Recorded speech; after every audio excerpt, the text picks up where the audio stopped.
목회를 쭉 하면서 이렇게 많이 경험한 것 가운데 한 가지는 초등학교, 중학교, 고등학교 때까지는 그래도 열심히 예배당 나오고 잘 하는데, 고등학교 졸업하고 나서 대학교를 들어가거나 또는 군대를 가거나 그럴 때쯤 되면 한 번 정도 깊이 자기 자신에 대한 근원적 질문을 한다고 할까요?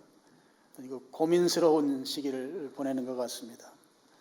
이제 성인이 돼서 이제 독립할 때가 됐다 이렇게 생각될 때쯤 되면 대개의 경우 자기 자신에 대한 본질적 질문 이런 것들을 좀 하곤 하는 것 같습니다.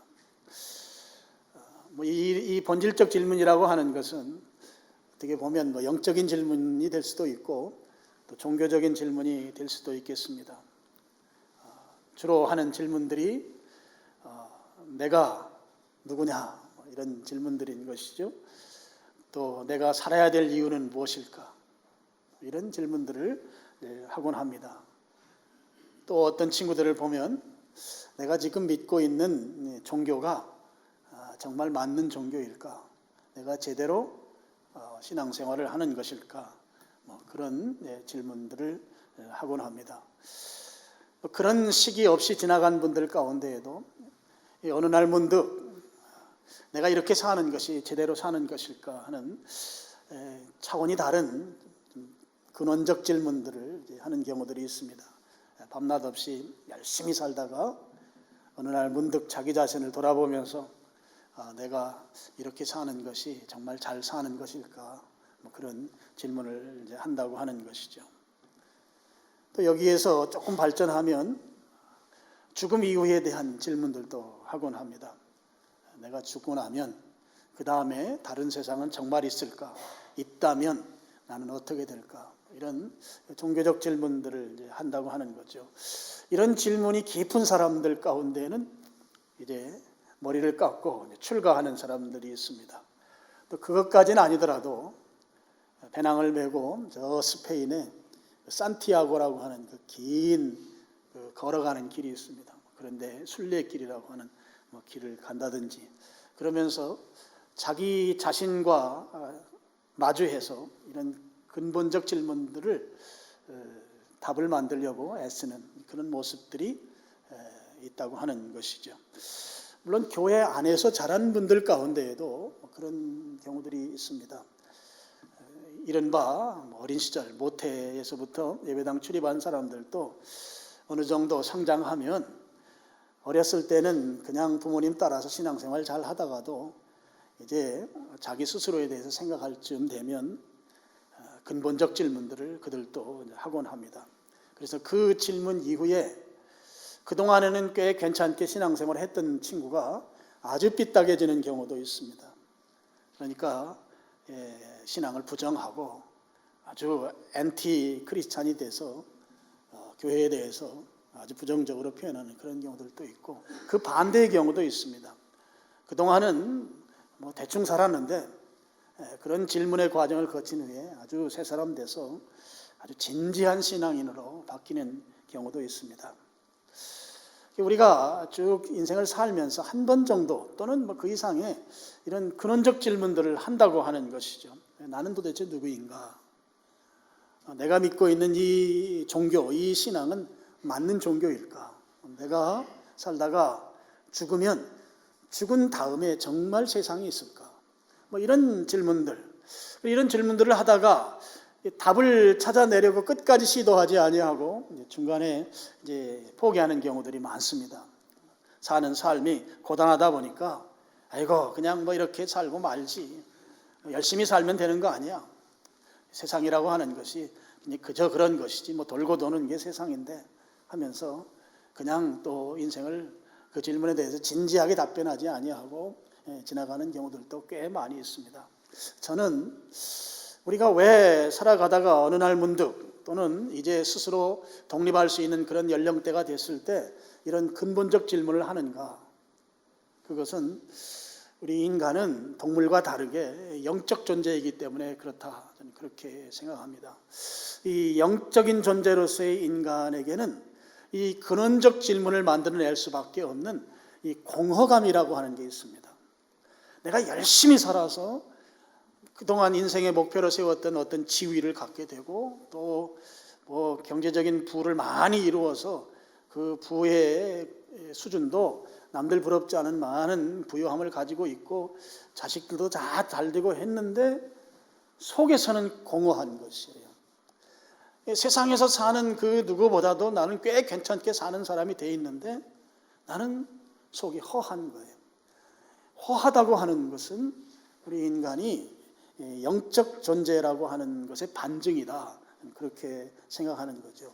그러면 이 내면적 질문, 이 근원적 질문들은 왜 하는가 하면, 지금 이 영적인 존재로서 그 내면에서, 내 속에서 이 공허감 속에서 이 공허감을 채우고자 하는 우리 내면의 호소, 우리 영적인 호소라고 저는 생각합니다. 다시 말씀드리면, 우리가 이 땅에서 사는 것은 뭐 큰 차이 없이 살아갑니다. 태어나서 자라고 학교 다니고 결혼하고 또 자식 낳고 또 자식들 출가시키고 또 연세 드셔서 살다가 돌아가셔요. 그게 우리 인생이에요. 여기에는 예외자가 하나도 없죠. 다 비슷한 패턴을 따라서 갑니다.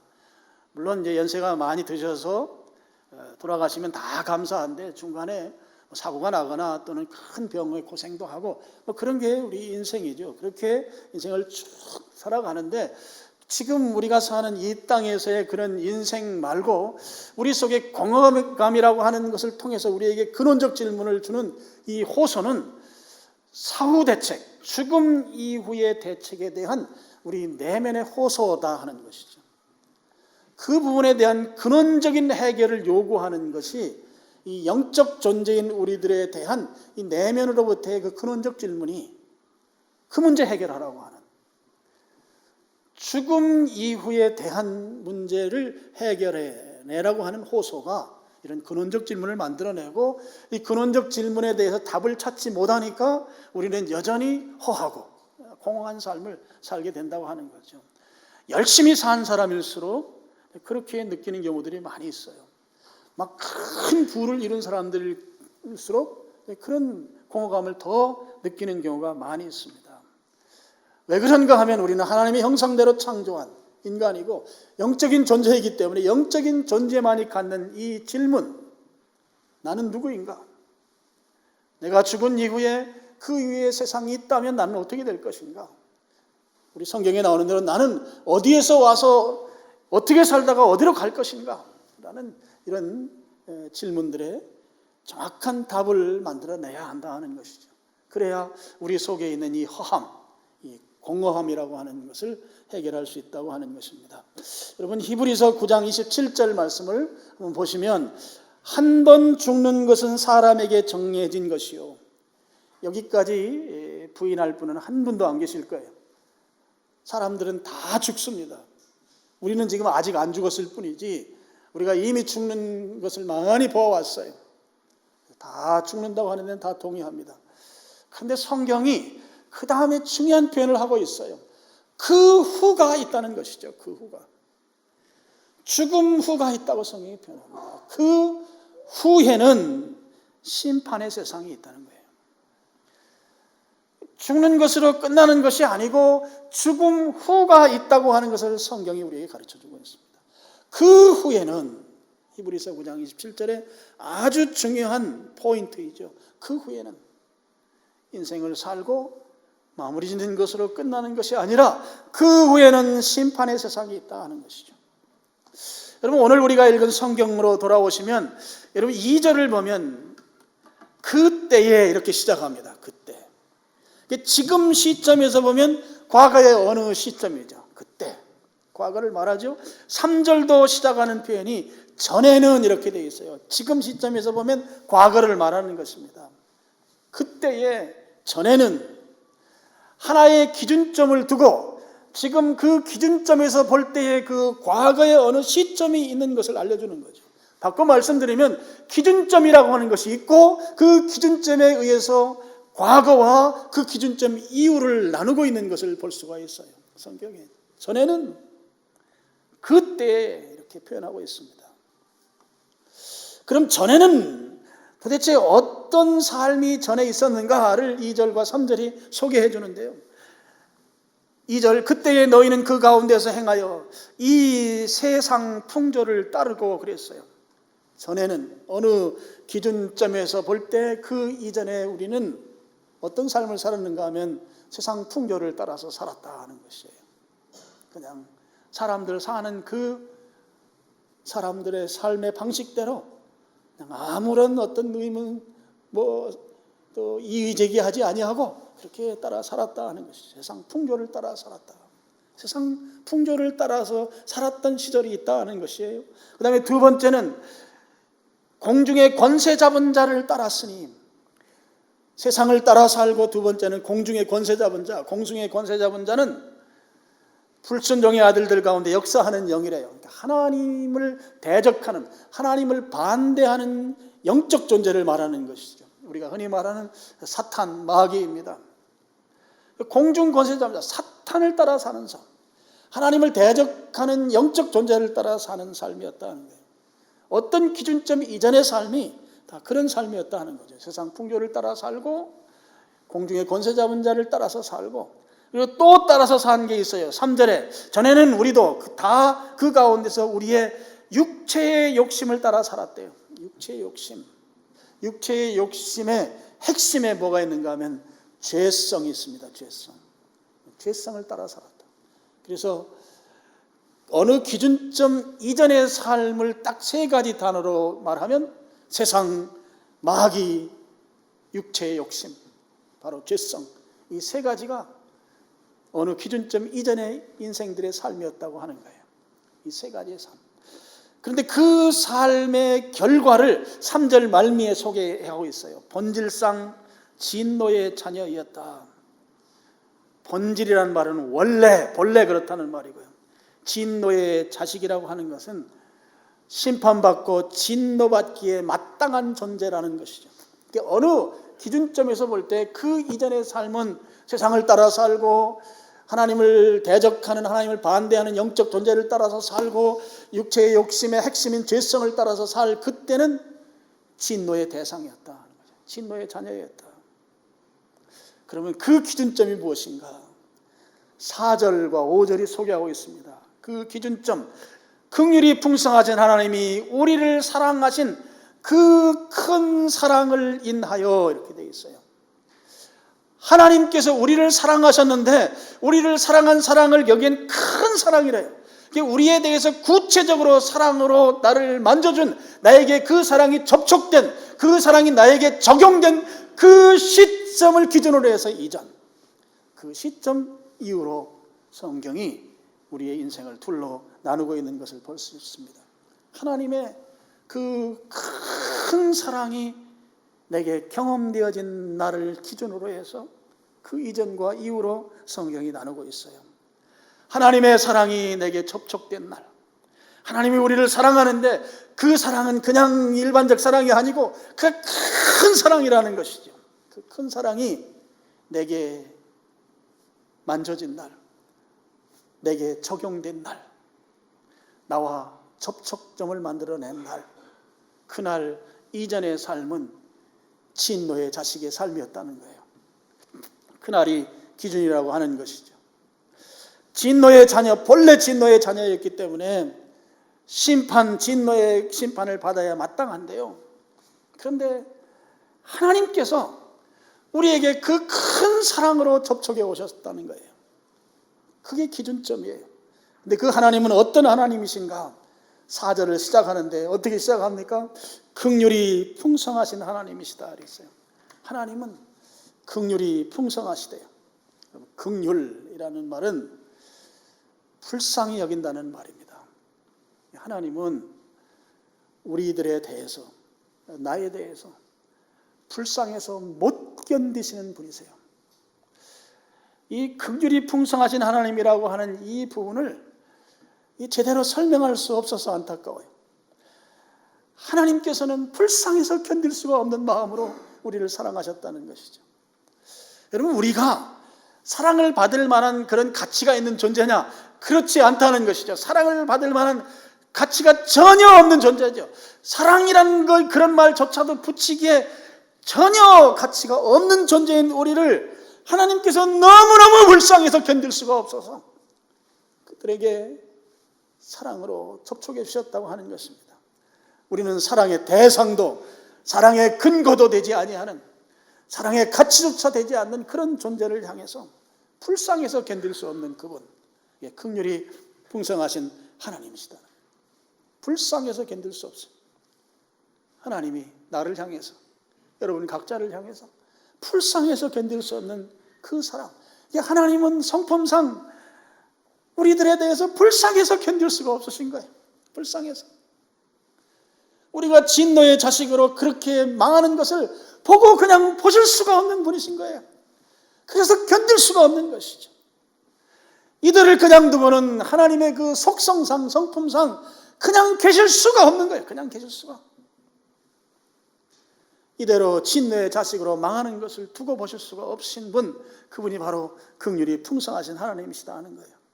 그래서 하나님께서 진노의 자식으로 진노당하고 그냥 망하도록 내버려 두지 아니하시고 그곳에서 건져내시기로 작정하신 것이죠. 그래서 5절 보면 허물로 죽은 우리를 그리스도와 함께 살리셨다. 그리스도를 보내셔서 그리스도를 통하여 우리로 하여금 이 진노와 심판의 자리에서 그대로 살지 아니하고 회복되도록 사랑을 통해서 건져내셨다. 구원해 주셨다고 하는 말씀입니다. 요한복음 3장에는 이 내용을 이렇게 설명합니다. 요한복음 3장 17절 우리 같이 한번 읽어보시죠. 하나님이 그 아들을 세상에 보내신 것은 세상을 심판하려 하심이 아니요 그로 말미암아 세상이 구원을 받게 하려 하시며. 하나님은 근본적으로 사랑이시죠. 불쌍해서 견딜 수 없는 분이에요. 세상을 보면 하나님 마음 드는 게 하나도 없어요. 하나님 정말 열받칠 수밖에 없는 그런 것들이 세상의 모습인데, 하나님은 그 세상을 심판하러 오신 분이 아니고 아들을 보내신 것은 세상을 구원받게 하려고, 세상에서 그 진노의 자식으로 멸망할 자들을 건져내시기 위해서 아들을 보내셨다고 하는 것입니다. 18절 읽어보시죠. 그를 믿는 자는 심판을 받지 아니할 것이요 믿지 아니하는 자는 하나님의 이름 독생자의 이름을 믿지 아니함으로 벌써 심판을 받은 것입니다. 하나님께서 독생자 아들 예수님을 우리에게 보내주셨습니다. 그 예수님께서 우리가 진노의 자식으로 멸망해야 할 그 우리를 대신해서 죽게 만드신 거예요. 그리고 예수님께서 십자가에서 우리 대신 죽으신 것이에요. 진노 받으신 것이죠. 그래서 우리를 구원해 내신 것입니다. 나를 위해서 예수님께서 대신 진노 받으시고 예수님께서 대신 대가를 치르시고 그리고 우리를 그곳에서 건져내셨다고 하는 것이에요. 이것이 우리를 긍휼히 여기신 하나님의 사랑이시라는 것입니다. 하나님께서 우리를 너무너무 사랑하셔서 그분의 독생자, 외아들, 하나밖에 없는 아들을 십자가에서 죽이시면서까지 우리를 사랑하신 그 큰 사랑, 이게 긍휼하심이에요. 우리가 불쌍해서 견딜 수 없으셔서 불쌍한 우리를 대신해서 아들을 죽이신 것이죠. 십자가에서 죽으신 그 아들로 말미암아 우리는 그 큰 사랑을 입어서 오늘 5절 말씀처럼 우리를 살려주셨다는 거예요. 살려주셨다. 허물로 죽은, 이 허물이란 말은 죄란 말이에요. 죄로 죽은 우리를 그리스도와 함께 살리셨다. 살리셨다. 나를 위해서 죽으신 예수님, 그분을 믿으면 심판받지 않는다. 요한복음 3장 18절 말씀이죠. 예수님을 믿으면 심판받지 않는다. 예수님을 믿으면 진노의 자리에 가지 아니한다고 하는 것이죠. 그렇지만 믿지 아니하면 심판받는다는 거예요. 믿지 아니하면 진노의 자식으로 그대로 진노의 자리에 머물게 된다고 하는 것입니다. 여러분 고린도전서 1장 18절 말씀을 한번 같이 한번 읽어보시죠. 십자가의 도가 멸망하는 자들에게는 미련한 것이요 구원을 받는 우리에게는 하나님의 능력이 됨이라. 여러분 한번 생각해 보세요. 십자가에 예수님 달리셔서 죽으셨어요. 예수님이 십자가에 달리셔서 죽으신 것이 나와 무슨 상관이 있는가? 일반적 생각이죠. 그래서 사람들은 그런다는 것이에요. 그 미련한 짓이다. 죽는 것이 나를 어떻게 살리는가? 십자가에서 죽는 거. 그래서 사람들은 그렇게 생각하는데 그런 사람들에게는 십자가는 멸망받는 거예요. 그렇게 생각하면 되는 멸망받는다 이것이죠. 그렇지만 그 십자가를 통해서 내가 예수님이 내 대신 죽으셨다고 하는 것을 믿게 되면 그건 하나님의 능력으로서 우리가 살게 된다고 하는 것이에요. 믿으면 하나님의 능력으로 나를 살려낸다고 하는 사실인 것입니다. 요한복음 3장 18절 다시 한번 올려주시겠어요? 그를 믿는 자는 18절 심판을 받지 아니할 것이요 믿지 아니하는 자는 하나님의 독생자의 이름을 믿지 아니함으로 벌써 심판을 받은 것이니라. 과거형으로 표현됐어요. 벌써 심판받았다. 믿지 않는 자는, 이게 무슨 말씀인가 하면 성경에서 강조할 때 강조 용법 가운데 하나가 미래에 일어날 일이지만 미래에 일어날 일이 너무나 분명하고 확실하면 성경은 과거형으로 써요. 심판이 분명하고 확실하게 일어날 일이기 때문에 그 일을 이미 일어난 일인 것처럼 성경은 기록하고 있습니다. 벌써 심판을 받았다. 심판은 확실하게 일어난다고 하는 것이죠. 우리도 그런 표현을 쓸 때가 있습니다. 예를 들어서 바닷물에 사람이 하나 빠졌어요. 그런데 그를 구해낼 수 있는 방도가 하나도 없어요. 스스로도 살아나올 수 있는 가망성도 전혀 없어요. 그러면 우리가 그렇게 말할 수 있죠. 안타까운 심정이다. 아직은 죽지 않았지만 저 사람은 죽었다. 과거형으로 말하는 거예요. 살아있지만 살아날 가망성이 전혀 없을 때는 우리도 과거형으로 말해요. 병원에서 환자가 입원해 있는데 살아날 가망성이 전혀 없으면 아직 죽지 않았지만 저 사람 죽었다. 그렇게 말하는 것과 같다는 것이죠. 물에 빠진 사람, 살아날 가망성이 전혀 없는 상황에서 근데 거기에 사람을 구할 수 있는 구조선이 떠 있습니다.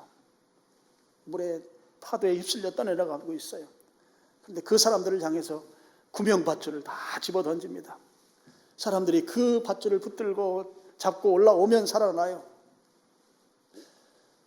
구명밧줄이 무엇인가 하면 예수 그리스도입니다. 그 밧줄을 잡는다고 하는 것은 예수님을 내가 믿는다고 하는 것이죠. 이 밧줄 잡으면 내가 산다고 하는 그 믿음을 말하는 것입니다. 하나님께서 진노의 자식으로 그냥 두면 그건 진노의 심판을 받게 돼 있어요. 우리에 대해서 아무런 대책을 하나님이 세우지 아니하면 그럼 우리는 그냥 진노의 심판에 그냥 노출되어서 그대로 진노의 대상으로 그렇게 인생을 마무리 짓게 되어 있다고 하는 것이죠. 그런데 하나님은 그렇게 하실 수가 없으신 분이세요. 왜냐하면 하나님은 긍휼이 풍성하신 분이시기 때문에 그래요. 하나님의 속성이 불쌍해서 못 견디는 성품을 가지고 계시기 때문에 그래서 우리를 구원해 내신다고 하는 것입니다. 그 긍휼이 풍성한 하나님이 그분의 아들인 예수님을 대신 죽이시면서까지 우리를 구원해 내실 만큼 그만큼 긍휼히 여기시는 분이시다는 것이에요. 물에 빠져서 죽게 된 자리에 그냥 두면 빠져 죽는데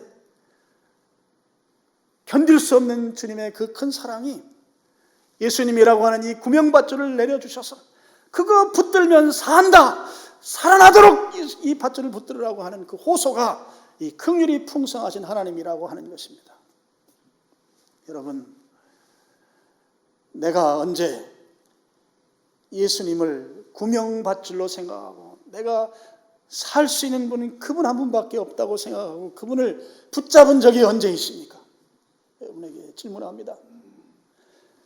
내가 예수님만이 내 인생의 참된 삶이라고 그렇게 믿고 예수님을 잡아본 적이 언제입니까?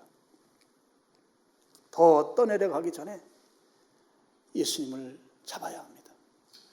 예수님을 잡아야 구원받습니다.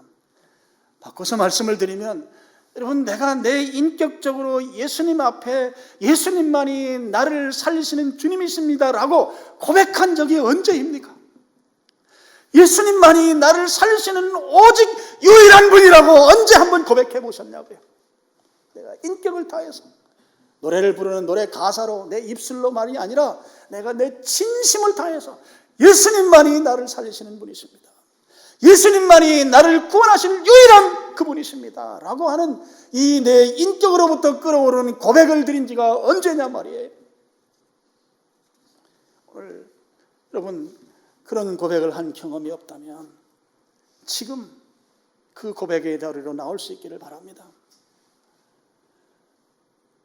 안 된 말이지만 기회는 아무 때나 오는 것이 아니에요. 우리 세상 말로 기회는 주어졌을 때 잡아야 되는 것이죠.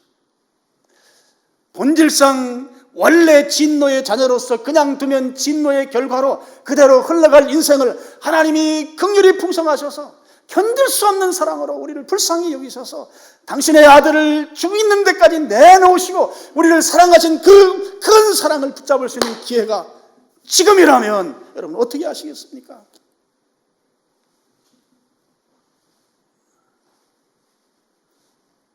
여러분이 예배당 출입한 것이 10년이 되고 20년이 되고 30년이 되고 그래서 하다 보니까 집사도 되고 권사도 되고 장로도 되고 안수입사도 되고 목사도 되고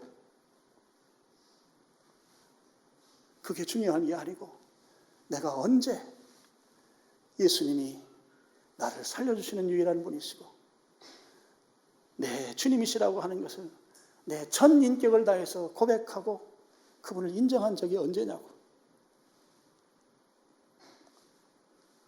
우리는 진노의 자녀인 이 신분을 하나님 탓으로 돌리려고 합니다.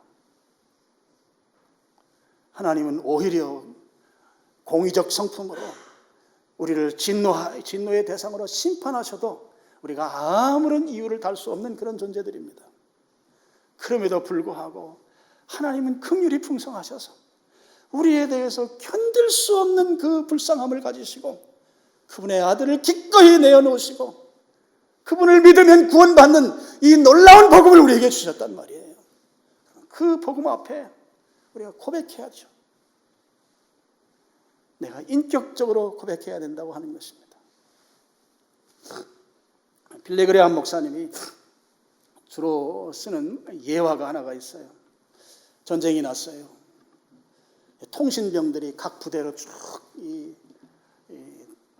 위에 명령을 이렇게 하달하는데 전쟁에서 이 한 부대가 심하게 그 타격을 당해서 제대로 통신을 할 수가 없는 상황이 됐습니다. 그런데 상부에서 아주 중요한 명령이 내려왔어요. 그래서 이 명령을 예하 부대에게 다 소식을 전해야 되는데 이 통신 장비가 다 망가져 버렸어요. 그래서 이 명령을 전달할 수 있는 방법이 지금 없는 상태가 됐어요. 선들이 다 끊어져 있는데 그 선을 연결해야 되는데 연결할 수 있는 선이 없는 거예요. 그리고 지금 상황은 너무너무 급박한 상황입니다. 그래서 조금만 잘못하거나 조금만 이 명령이 하달되지 않으면 다 죽게 된 상황, 아주 절체절명의 상황에서 이 통신병이 끊어진 양쪽 선을 자기 손으로 잡았어요. 그리고 그 상부의 명령을 그 통신을 통해서 전달했어요. 그리고 이 사람은 그 잡은 손 그대로 죽고 말았어요. 이것이 하늘과 땅, 나와 하나님과의 관계 속에서 일어났다고 하는 것이죠. 내가 허물로 죽었을 때 예수님께서 한 손은 하나님을 잡으시고 한 손은 우리를 잡고 한 손은 나를 잡고 나와 하나님을 연결시켜 주시면서 죽으심으로 우리를 살려주셨다고 하는 것입니다. 나는 죽었기 때문에 아무것도 할 수가 없어요. 5절에 보면 허물로 죽었다고도 안 해요. 허물로 죽은 우리, 내 스스로 할 수 있는 게 아무것도 없을 때 그때 예수님께서 나와 하나님을 연결시켜 주면서 장렬하게 죽어주심으로 말미암아 내가 살아났다는 것입니다. 그래서 우리가 살게 된 거예요. 그래서 우리가 구원받은 것이죠. 5절 나오는 대로 우리를 그리스도와 함께 살리셨다는 거예요. 살리셨다. 내가 한 것이 아무것도 없어요. 하나님이 긍휼이 풍성하셔서 우리를 불쌍히 여기는 그 지극하신 하나님의 그 마음이 예수님을 통해서 연결시켜 주심으로 우리가 구원받게 됐다, 살아나게 됐다고 하는 것입니다. 예수님께서 다 해주신 것이죠. 그래서 이 사실을 5절은 가로를 쳐놓고 너희는 은혜로 구원을 받은 것이다. 너희가 한 것이 아무것도 없어. 예수님께서 이 일을 다 해주신 거야. 그래서 은혜로 구원받은 거야. 은혜로 살아난 거야. 예수님께서 다 해주셨다고요. 그래서 이것을 인정하라는 거예요. 이것을 믿으라는 것입니다. 믿으면 구원받는다는 것이에요. 예수님이 다 해주셨다고 하는 사실을 인정하고 믿으라는 것이죠. 그것을 인격적으로 그렇게 고백하라는 것이에요. 그러면 살아난다는 것입니다.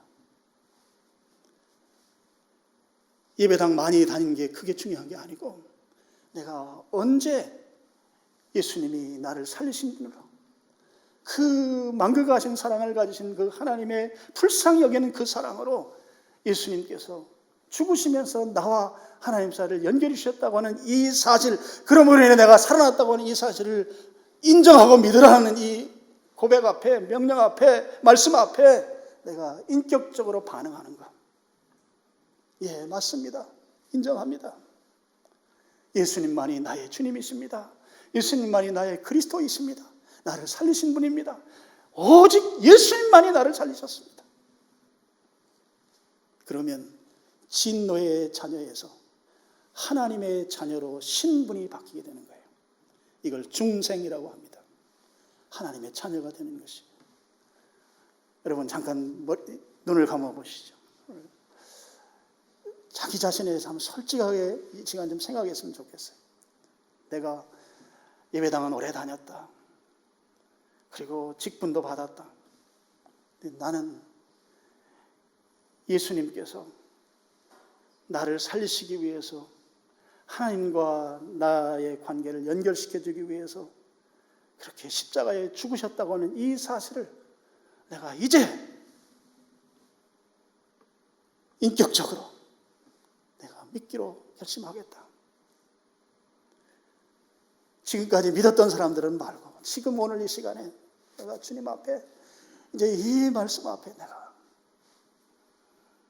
예수님으로 말미암아 내가 살게 되었다고 하는 이 사실을 내가 인격적으로 인정하겠습니다. 믿겠습니다.